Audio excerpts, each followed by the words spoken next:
Hello students, मेरे YouTube channel नव्या online classes में आप लोग का स्वागत है। ये क्लास 9 है और यहाँ मैथ है मेरे पास। मेंसुरेशन का एक चैप्टर 12 है, आज उसको हम शुरू करने वाले हैं। हीरोन सूत्र, त्रिभुज का क्षेत्रफल। त्रिभुज का क्षेत्रफल हम लिखते हैं और ये भी बताते हैं कि भुजा के दृष्टिकोण से त्रिभुज के तीन प्रकार थे, समबाहु, समद्विबाहु, विषम बाहु। नहीं तो समबाहु त्रिभुज का जो क्षेत्रफल है उसको हम लिखेंगे विषमबाहु त्रिभुज का क्षेत्रफल। एक समकोण त्रिभुज होता है उसका क्षेत्रफल, ठीक है। तो कुछ ऐसे त्रिभुज है जिसका क्षेत्रफल को हम उसका सूत्र लिखते हैं और बताने का प्रयास करते हैं। सबसे पहले जानेंगे कि आयत का क्षेत्रफल क्या होता है। आयत का क्षेत्रफल लंबाई गुने चौड़ाई होता है ना। एक आयत हम यहाँ देखते हैं, ये एक आयत है। चतुर्भुज चैप्टर में हम इसको हम बढ़िया से सिद्ध करके दिखाएंगे कि इसका क्षेत्रफल को हम कैसे डिवाइड करेंगे। और चतुर्भुज में एक विकर्ण लेते हैं AC, ठीक है। इसको हम लंबाई कहेंगे, इसको चौड़ाई कहेंगे। थोड़ा गौर करना समझना है, ये सब चीज़ बहुत विरले ही मिलता है। नहीं, आयत का क्षेत्रफल हम लोग शुरू से पढ़ते आए हैं लंबाई गुने चौड़ाई, ठीक है। अच्छा, ये लंबाई को हम आधार बोल सकते हैं, ठीक है, और चौड़ाई को ऊंचाई बोल सकते हैं।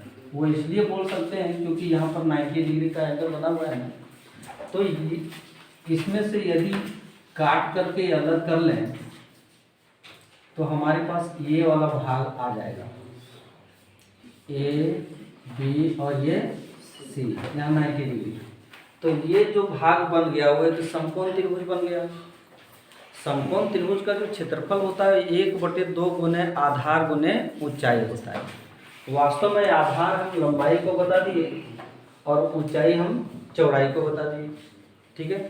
अब इस त्रिभुज का क्षेत्रफल 1/2 गुने आधार गुने ऊंचाई हुआ कैसे। जब चलते हैं जरा सा सर्वांग समता की कसौटी पर, ठीक है। हम जानते हैं कि जो आकृतियां सर्वांगसम हैं उसके क्षेत्रफल भी आपस में बराबर होते हैं, ठीक है। तो यहाँ पर एक चतुर्भुज ABCD जो है वो आयत है और आयत का एक विकर्ण AC इस चतुर्भुज को दो त्रिभुजों में विभाजित कर रहा है। अब दोनों त्रिभुज को अगर सर्वांगसम कर देते हैं तो जो चतुर्भुज का जो क्षेत्रफल लंबाई गुने चौड़ाई है ना, तो उसके लिए आधा भाग उधर हो जाएगा और आधा भाग इधर हो जाएगा। तो त्रिभुज ABC और हालांकि ये तुम्हारा चतुर्भुज चैप्टर जो है ना, चैप्टर 8 उसमें है। जब यहाँ मेंसुरेशन में हम आ गए हैं तो इसको उठा करके यहाँ पर हम डाल रहे हैं। और CDA में क्या चीज़ है कि angle ABC is equal to angle CDA is equal to 90 degree. यहाँ भी तो 90 डिग्री है और यहाँ भी तो 90 डिग्री है, क्लियर। AC और इधर भी AC is equal to AC।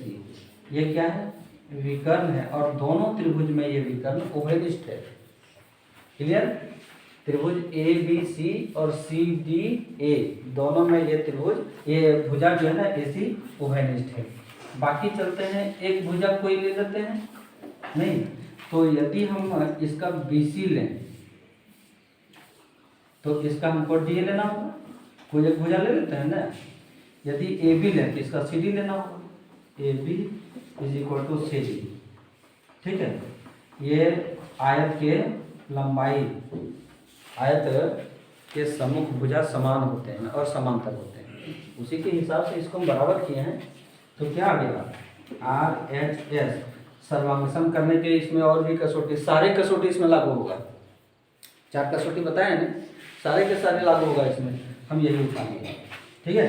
तो क्या हो जाएगा कि त्रिभुज ABC, सर्वांग सम त्रिभुज CDA। जब ये सर्वांग सम हो गया तो एरिया ऑफ ABC, ये जो सिंबल है वो एरिया है, क्षेत्रफल, चैप्टर 9 में देखेंगे ज्योमेट्री में, is equal to area of CDA। इतना जब हो गया ना तो यहाँ से अब आगे बढ़ते हैं और आयत का क्षेत्रफल इज इक्वल टू लंबाई गुने चौड़ाई को पहले से जानते हैं। ये हम क्लास 7 या 8 में इसको सीख करके भी दिखाए थे, याद हो या ना हो लेकिन हमको याद है। आयत जो है वो है क्या, ABCD, और लंबाई को हम यहाँ पर बोल चुके थे आधार, ठीक है, और चौड़ाई को बोल चुके थे ऊंचाई। क्लियर। ये जो ABCD है वो दो समान क्षेत्रफल वाले त्रिभुजों में विभाजित है। एक त्रिभुज का नाम लेते हैं ABC और दूसरा त्रिभुज का नाम लेते हैं CDA। ये जो आयत है ना उसमें दो त्रिभुज मिले हुए हैं कि नहीं, हम दोनों त्रिभुज का नामकरण यहाँ कर दिए और इधर लिख दिए आधार गुने ऊंचाई। कंप्लीट। अब area of ABC plus area of CDA is equal to आधार गुने ऊंचाई।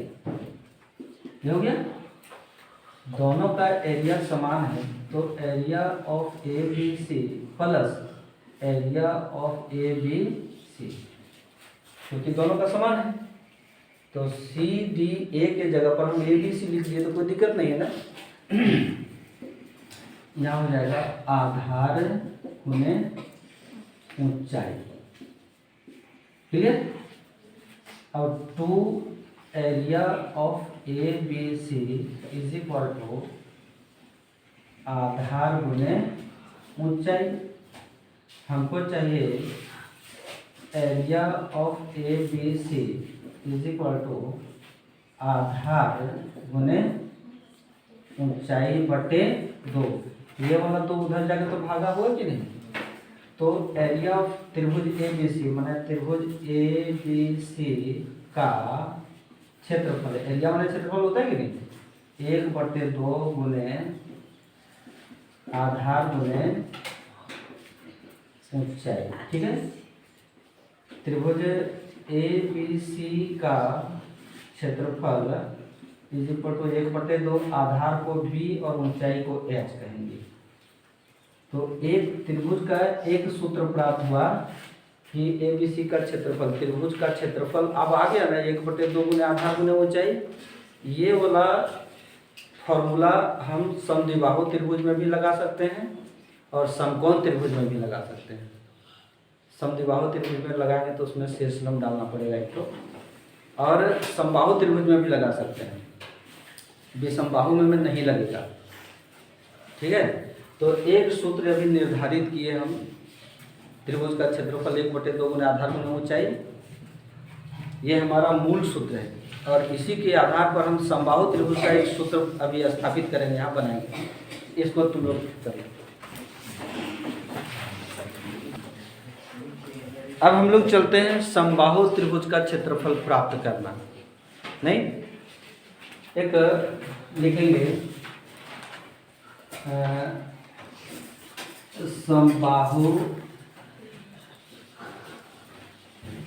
त्रिभुज का क्षेत्रफल प्राप्त करना। ठीक है। वैसे हम लोग जानते हैं कि समबाहु त्रिभुज का क्षेत्रफल इज इक्वल टू √3/4 ये स्क्वायर यानी भुजा स्क्वायर। ये का मतलब क्या हुआ, भुजा। ठीक है। ये एक समबाहु त्रिभुज बनाते हैं। समबाहु त्रिभुज किसे कहते हैं? जिस त्रिभुज की तीनों भुजाएं आपस में बराबर है और प्रत्येक कोण 60 डिग्री। समबाहु त्रिभुज के प्रत्येक भुजा बराबर तो होते ही हैं, साथ में प्रत्येक कोण 60 डिग्री भी होता है। सत्यापित भी करके देखे थे ना। आज इसका क्षेत्रफल को हम प्रूफ करने जा रहे हैं। ये समबाहु त्रिभुज के प्रत्येक भुजा को हम ये मान लेते हैं। समबाहु त्रिभुज के प्रत्येक भुजा को ये मान लिया, ठीक है। इसमें हम एक शीर्ष लंब डालते हैं, नहीं ये भी समबाहु त्रिभुज का जो ये शीर्ष लंब है ना, समबाहु त्रिभुज जैसा दिखता तो नहीं, तो हम इसको थोड़ा और दिखने जैसा कर देते हैं।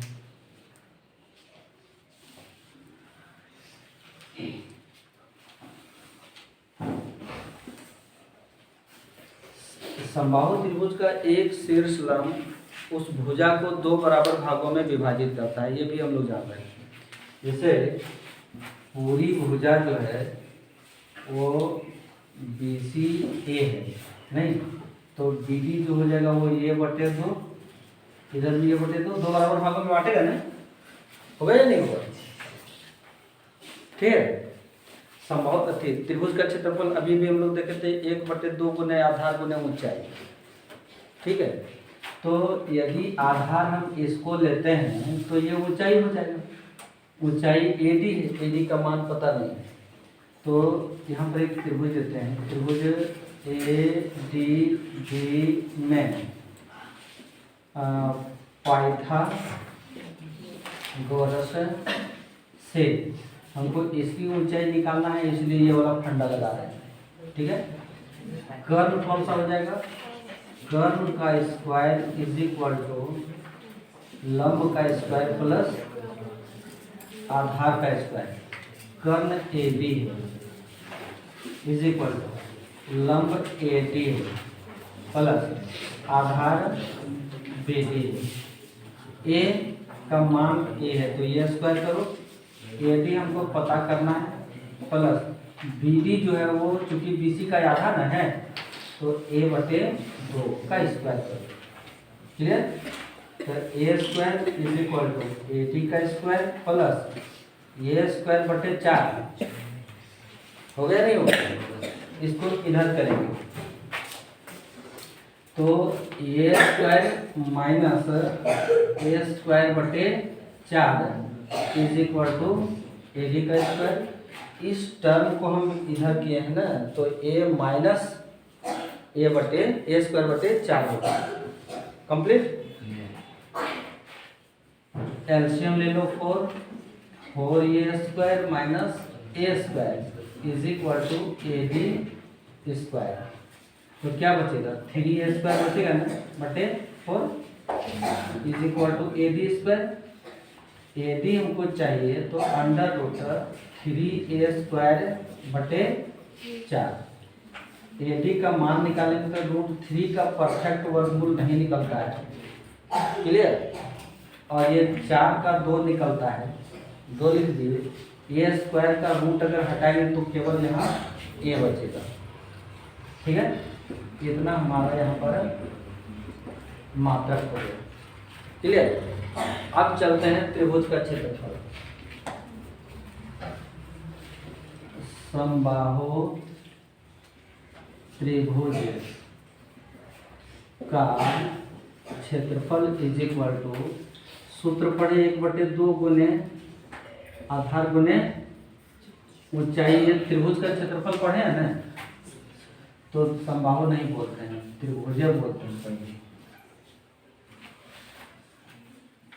या फिर समबाहु लिखेंगे तभी ना वहाँ आधार में ऊंचाई देंगे।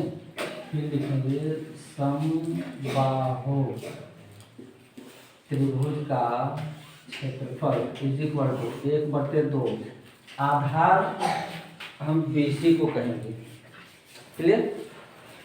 आधार हमारा BC हो गया और ऊंचाई मेरा AD हो गया।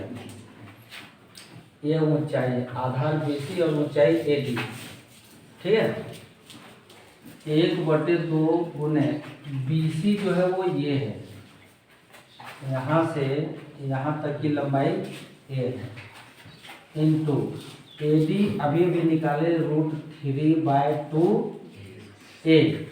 हो गया ना, सही है। तो फिर यहाँ लिखेंगे समबाहु त्रिभुज का क्षेत्रफल इज इक्वल टू, अब इसको जमा करो, √3 पहले देखो, 2 दूनी 4, ये इंटू ये स्क्वायर, तो इसी को ना कहते हैं √3/4 भुजा स्क्वायर, √3/4 ये स्क्वायर, समबाहु त्रिभुज का क्षेत्रफल। त्रिभुज का क्षेत्रफल इज इक्वल टू √3/4 भुजा स्क्वायर। हमारा इसका भी प्राप्त हो गया। अब अगर विषमबाहु त्रिभुज, क्लियर।